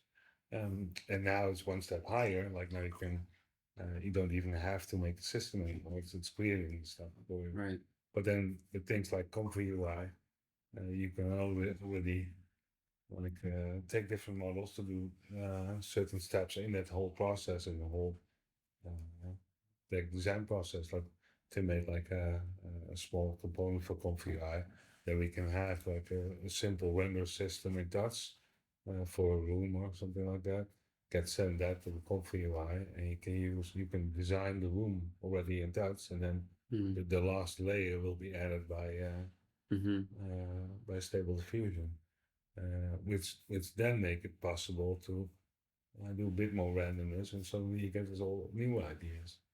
So it's not like an end result. It's like it's a tool. It's like a calculator. Like in the beginning, you don't have to do everything on paper anymore. You can now, but yeah, it is a really powerful calculator that all design styles will be in there, and all, or like the TouchDesigner song, like that they played yesterday. Yeah, and I don't know, like the implications will be huge also for the non-creative people, but for mobile people and stuff. It's literally going to affect every job at some point in the next 10 years or something. Yeah. But people shouldn't be scared of it. I mean, there's no turning back. Yeah. Like you have to adapt it. Like, yeah, I also think so. And people, I mean, there's already people being laid off. They they're suddenly unemployed and everything. But I think also, especially in our field, it's really a lot about adapting, and it's more like people that are not using it are gonna fall behind. And you do have to kind of adapt, whether you like or not. Yeah. But I also generally, I mean, there's a lot of issues about it and how it's being, like where does the training data come from and all these kind of things. Yeah. So a lot of like it's gonna be or it already raises a lot of interesting questions about copyright and all these things. Yeah. I mean, yeah, but is it more than before? I mean, like you have all the artists, normal artists, they get influenced by other artists, and they basically remix the thing. So I'm not saying that it's generally a bad thing, or it's just it raises a lot of questions. Yeah. Also in other contexts, like how school, university works and how people learn and everything. Yeah. So it really it changes a lot of things, but not necessarily in a negative way. It's just like it shows a lot of stuff very clearly that are also wrong with our society, whatever, a lot of systems. And it's really just like how do we ask the right questions and everything. Yeah, and I think the biggest problem now with AI is it goes too fast. Yeah, you cannot adapt it. Like exactly. ChatGPT can write your whole school project, and we're not done yet of checking that or like make different assignments that do work or something. Like so. Yeah, and now within I think 1-2 years we can just generate videos with a prompt. And eventually we're gonna watch Netflix and see complete movies or what happens with actors.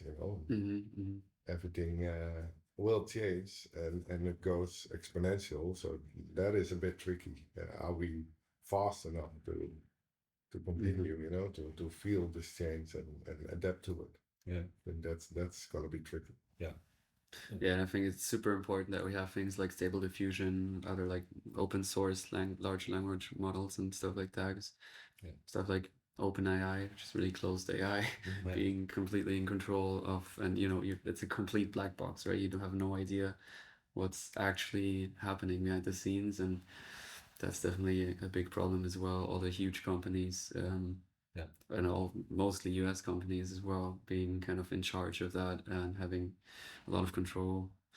But yeah, I'm also playing with it, and I also kind of see it as you do, is like, you have to incorporate it in your work and trying to just use it as another thing inside of TouchDesigner in my already kind of existing workflow. And it's kind of right now it just feels like it's TouchDesigner on steroids. It's like, or more like on psychedelics, because you have like this huge vision and this kind of thing with TouchDesigner is that you can make really beautiful abstract art, but as soon as you're really good at it, I would say, but it's generally, I think, very difficult to make things both look realistic and pretty in Touch. It's more like it's either abstract and pretty or like realistic and kind of ugly a lot of the times. So it takes a lot of work to make things look pretty and realistic. I think that, and I'm generally not really going for realistic, but things that you can kind of recognize, just like for example, flower or mushroom or something like that. It's just super interesting that you can now do that with AI and still work in that kind of abstract, generative way. But suddenly you have that new layer of you can. And I'm generally trying to do, as you said, trying to prepare projects that already look close to the thing that I want at the end, and not just you're just making a circle and then let the AI do the rest, but really still like putting work in there. So you're still in control in a way, to a certain extent, of course. So, because also like generate some CD covers and stuff, but then because it's so quickly done, you don't feel the connection with the work as well. I mean, I like the design and stuff, but it doesn't feel mine. So it's also like he's already capable of doing so much, but I want to still do a bit of manual stuff. So which is weird. But I mean, also again, interesting. It's not really a question, but it kind of also shows me or people generally that the process is so important. It's not just the end result, because you can type it in and it's finished and it looks amazing. And you're like, well, great. Yeah. But you don't really feel, as you said, you don't feel a connection to it. And I think also a lot of the things, the interesting things for me working with feedback systems, generally with TouchDesigner, like a lot about it, as we both, it's a lot about exploring, right? So in the process, things happen.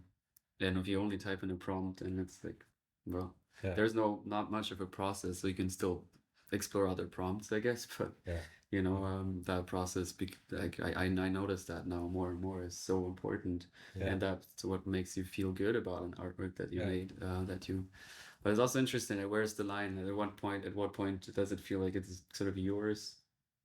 Like that you actually made it, and where does that start, and where does the AI start? And I don't know. Yeah, perhaps it has to do with learning as well, like the process, the whole process of building something. In that process, you always learn something. If you don't learn something, it becomes boring. It's like, oh, I'm doing the same thing again. And I think with just having a prompt and generating your artwork, this is the process. There's no room for learning. Maybe learning how to write the best prompt, to get what you want. But also that changes every month, then they have a new update and you have simple prompts or extra comments. So I think that's the most important, the learning part. And for me also the end results, maybe that's also the sharing the end result on Instagram or something is definitely nice, for the likes, and you get the dopamine. But I still feel like I'm doing my dream job by just learning, but just the process of learning and just sharing it to Roy, for example. Like, hey, look at this, what I learned. Like every working, you have this level in your head what you think you're capable of, like your knowledge, your self reflection of what you know and what you can make. And sometimes when you make something that goes above that gives the kick. Like your level higher, you learn something new, you made something which surprises yourself. And with the AI, still, if you do only prompt stuff, then it becomes like, okay, you don't learn anything. Well, if you're being too able that when the AI evolves more into like a sets of tools and stuff, you can use it to create stuff. And then you no longer, for instance, have to worry about a style or what you said earlier, to create a realistic look with the light effects and the texture and stuff. You don't have to deal with that anymore. You just say like, okay, I want wood, and then you get wood. So that part is you don't learn anymore. But how do you conceptualize that wood, or which part can you then find that learning part? Yeah, and there's some great stuff where you like just simple things like upscaling. Just amazing. I mean, you can render out stuff in like 512 by 512 in Touch really fast, and then upscale it to 4K in, I don't know, a few minutes or half an hour. It's just, wow. It's great. Or even in TouchDesigner now, kind of real-time upscaling, all these kind of things, like those kind of tools I think are really, really useful. Certainly interesting what's happening. And I think I'm sometimes I think I'm struggling with, sometimes it's almost like discouraging me from actually creating artworks, because I see people just typing in prompts and then it's a video and something. But I don't know, for a lot of people I see that it's really a huge deal. A lot of artists are very, very worried about making art at all, and does it still make sense to make art, even like when a machine can do it immediately. So yeah, I don't know. Yeah, okay, but that's like worrying is because you're scared of it, and because you're like, and the real stuff that you learn when painting or stuff is not so much okay, some stuff you don't have to do anymore, like reading a map, how to do, you don't have to do that with Google Maps, for instance. But the true thing to recognize a good composition and color use and all that stuff, there's no shortcuts for that. Same with touch as well. There's no shortcut for touch. You can do the tutorials and put those notes together, but the only way to really get it is by just putting time in. Totally, yeah. And it's the same thing with you can have an AI generated, but you don't get it why it does that. And so yeah, being and also about like kind of developing your own style and aesthetic. yeah, Still like that's a long process, and yeah, again, as you say, it's there's no shortcut for that. no. I mean, it is like you get so much more external people doing stuff. There's so much more work, so you might feel more uncomfortable or not so confident about your own work because there's so much good stuff out there. But in the end, it's only about your internal process, and yeah, there's only one way to put time in it. And also, I think all those AI models, the technical part of it is makes it not creative. It always needs to learn from a data set from existing work. So people get fed up with the same generated beautiful perfect images. I'm already fed up by it. So I feel it's also also had in the last podcast. So it's just I feel it's so weird that a lot of it looks so generic and always the same because you literally can do any style.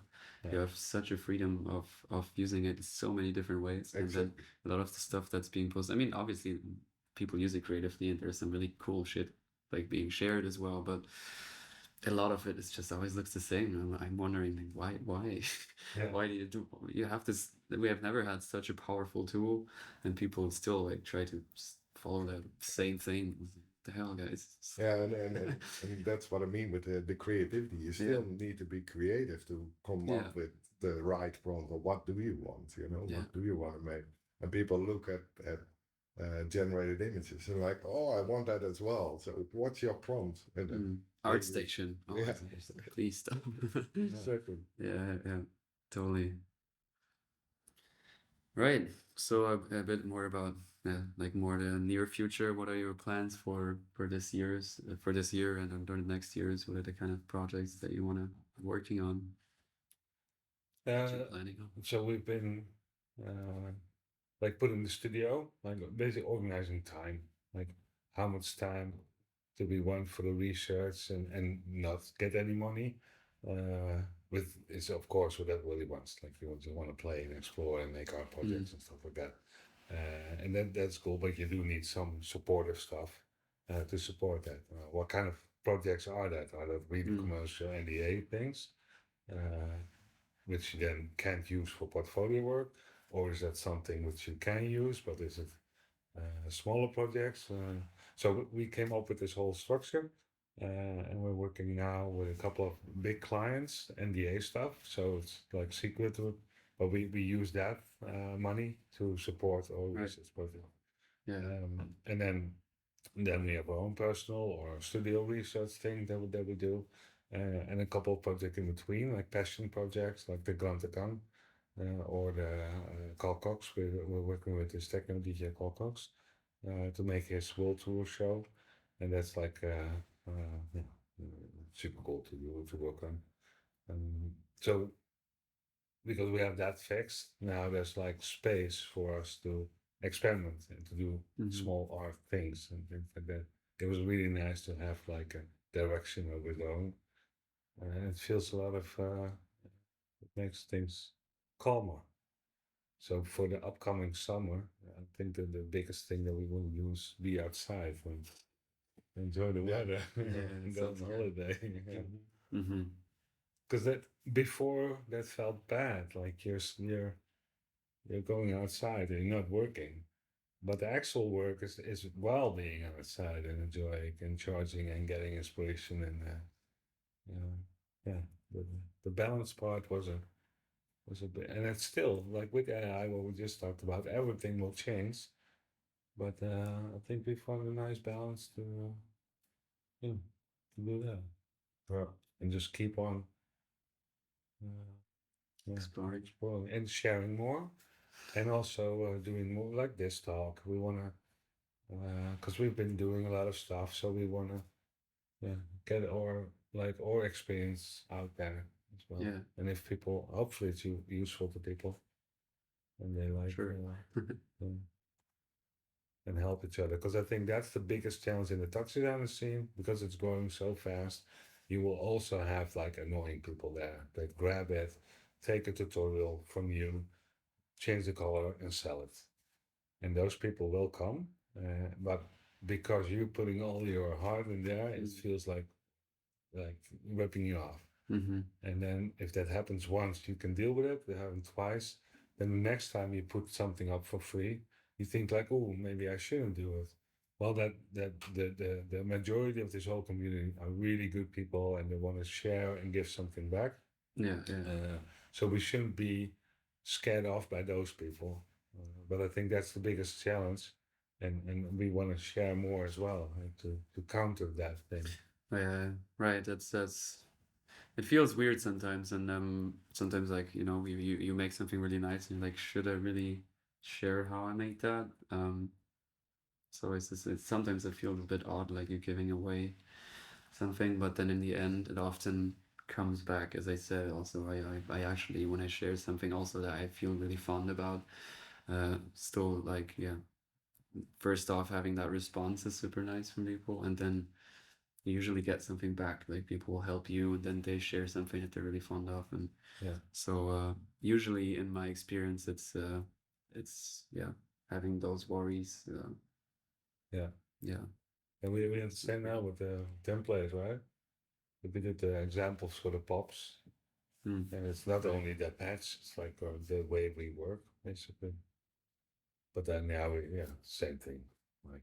And I think it's also viable. Like if you just keep on being you, like not close, then people will be inspired, and slowly new people come in, and they are like a mentality of like, for example, programmers. They are quite like, okay, read the manual instead of helping, or VJ culture also a little bit. But they come in the first time, and for example, also like the meetup here, they feel suddenly, wow, this group, this is so great. They transform into being also a person that shares. And I think now more than ever, we should be that person, because it's growing fast. Right. Yeah, you quickly mentioned it, the big news that you, I guess, been knew about for quite a while now. But so, what's your feeling about these new pops? And you think you're gonna work with it quite a lot? And what's your feeling about it? Yeah, it's definitely something that had to be in touch. Like we've been working with subs, well, of course, for a long time, and now the GPUs are so fast, and you want to do a lot of stuff with geometry. That's quite tricky to do all with subs. For us, that's not really a problem, since I love to write GLSL. So you can do already a lot with tops and in GSL tops and materials and stuff. But now the pops are there, and that opens a lot of possibility for people that are a little bit like, oh, I don't want to code. Though I have to say, it's still the same mentality. You still need to do the math if you want to have particles that move around and stuff. You still have a little bit of mathematics inside. That is kind of the same in GLSL. It's just you write it down and how you put in nodes. But I think it's the perfect gateway to mathematical thinking. It feels like, I can understand it. It's only a few nodes, and then you dive in, and then this is easy. And instead of like, it's the same as seeing a code, but at the moment you see a code and you're not a coder, you're like, I don't understand this. Just shut off.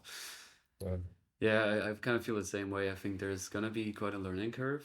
Also for me, as I'm not a shader coder, I think it's not as intuitive as, for example, tops, or for me, chops are. For a lot of people, chops are also not intuitive. But coming from an audio background, for me, it's also very intuitive. But I think, yeah, pops are they're amazing. They have a huge possibilities, and you already showed a bit of that in your examples. But I think, it's not going to be like super easy, especially for beginners. You still need to kind of get into that mindset. But but I mean, even simple stuff like noise, like having like a particle thing and noising it, that was impossible. And so you could do it, but you have 5 frames per second and trails. Yeah, I'm gonna see myself use that a lot. And That's super nice. there's no math knowledge, but it's just like, and slowly you want, okay, now I want that Rails to do a bit different thing, and then you slowly get more and more into the math. And at one point, like Paqueta as well, like his tutorials that are really deep about math. It's like it's they shady coding, but then in tops. Yeah, and it's the same with this thing. yeah, totally. And I guess, I mean, it's the alpha version, right? Probably over time there's gonna be more things that are kind of easy to use, and when they get feedback, and it's literally just the first version now, so first more official version, so it's probably also going to change a lot, and I hope, I would think they would probably make it a bit simpler over time as well. Yeah, because that's all. Yeah, and I mean, it's really amazing what they did, like Vincent and David Brown. Like, it's not easy to build something like that. And it's Well, it's been overdue. A little bit. Well, it's great they have it now. Yeah, totally. It's amazing. I think for us, I think we'll definitely use it, especially in front of a particle system or something. But also include still GLSL because it you have this math mix pop. You could do a lot of mathematical stuff with it, but it becomes less readable, at least for me, because I like to read the code. So partly we'll use it, and partly not so much. I think it's still DLSL. But I think it's a really good addition to Touch. And I think it's a good example of what we talked about in the beginning. It's like you have that kind of node-based thing, and you can kind of understand that. But then again, as you said, you can still dive deeper, and when you're a programmer, like, it doesn't replace that before. It just extends it, makes things easier. I think, they did a good job. All working together, like we can set up this whole beginning where I can focus a bit more on design, and then he can take the attributes and put it in the sharing. And also like normally the particle systems we build also is with tops, and then you have like position, velocity, all different tops and stuff, and it becomes very abstract. And now you really have one point has all the attributes you need. So in that sense, it makes it more visible and easier to push around the data. Yeah, and as you said, it might even be kind of a start for some people to get more into shaders and really understand that kind of way of thinking. For me as well, I think, because I've tried it a few times and never always like very quickly stopped. So maybe it helps a bit to get more into that mindset working. Yeah, I think so. And it's nice that you have now the capability of really fast things, which you could only do with 10 million particles or something. It's insane.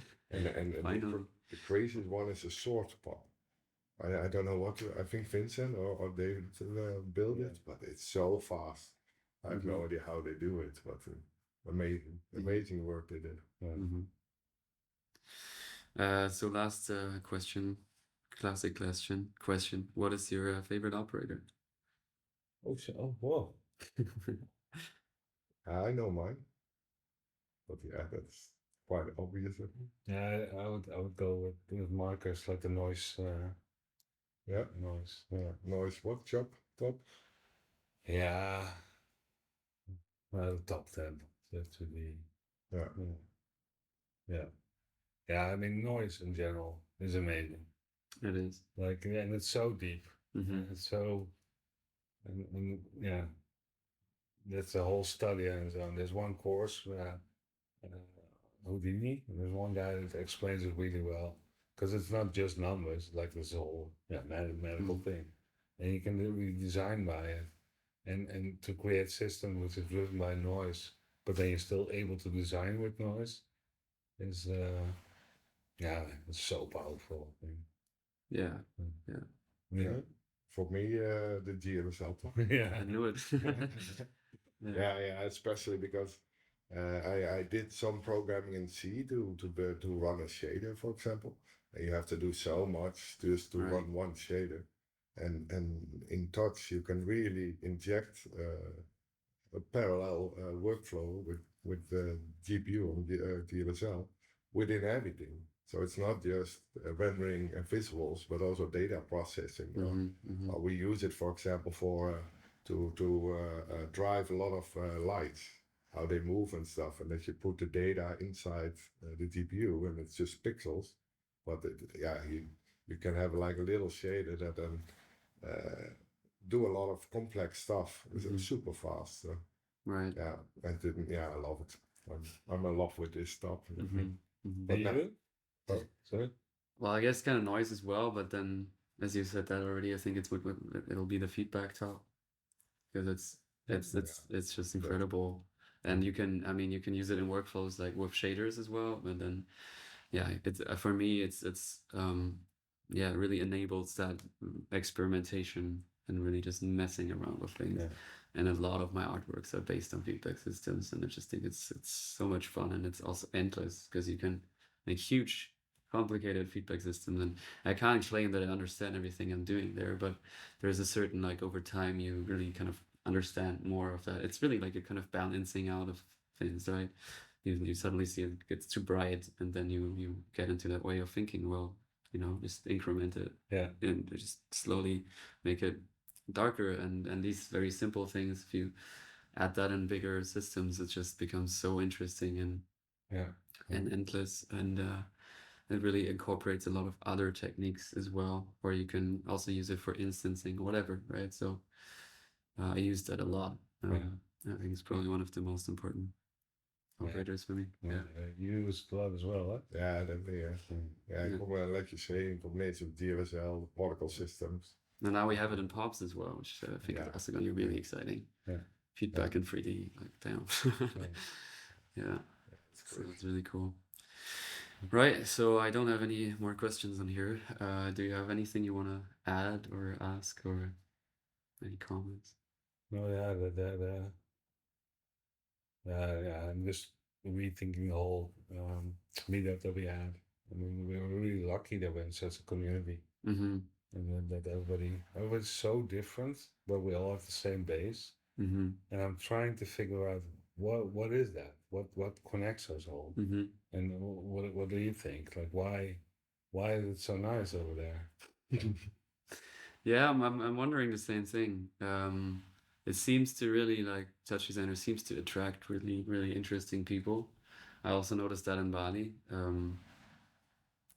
Like, some of the participants of the workshops, and generally, like, pretty much all the people. I mean, it's not like you like everybody, but at least everybody's super interesting, and I don't know, it seems to be that kind of way of thinking, a very, like, open-minded and free attitude that you kind of, I think, have to have when you're working with TouchDesigner, and it's sort of also not going with a mainstream kind of thing, because I think TouchDesigner is really hacky, and you just kind of a lot of, like, playing around, and it's not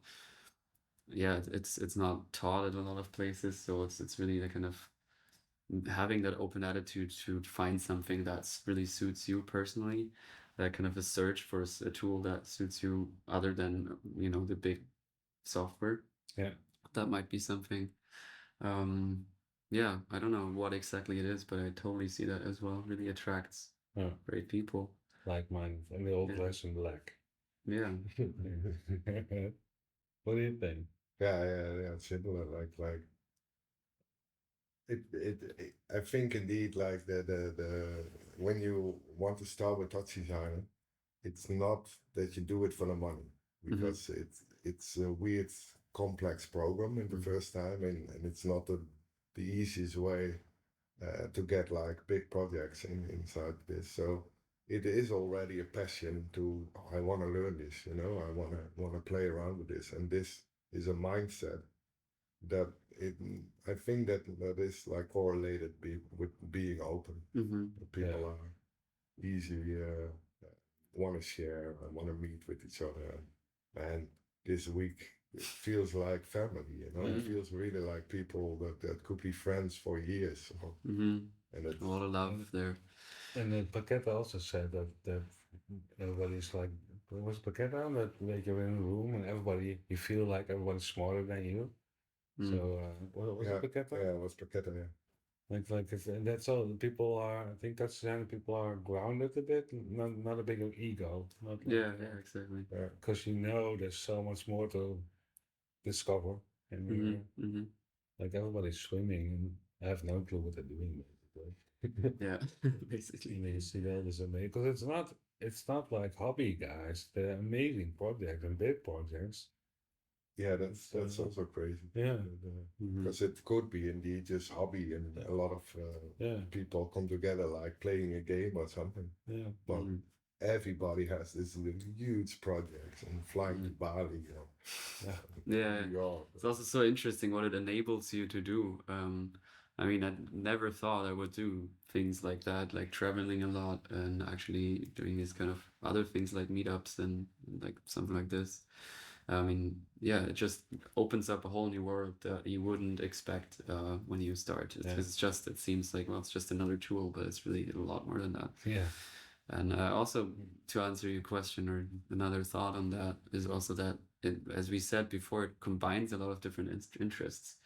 And I think that's also one thing that draws a lot of people, like these like-minded people, is just people that have a lot of different interests and a lot of different like art, like practices, like music and whatever it is. So I think that's another thing that also kind of brings people together, that you have these wide array of interests and hobbies and likes, and then you kind of bring all of that together in touch, and already that is nice to connect with, right? You have the same open attitude to try a lot of different things, not be too fixed on, okay, this is the only way, it's the only right thing to do, but really like you just experiment with a lot of different things to express yourself. It also connects you. Yeah, so let's keep on doing that. Yeah, for sure. All right, I think we can come to an end. 2 hours, perfect. So, long time. Yeah. Thank you so much for being here and sharing your thoughts. And thank you. Yeah, thanks for having us. Yeah, lovely to talk, and see you on the next one. Yeah. Ciao.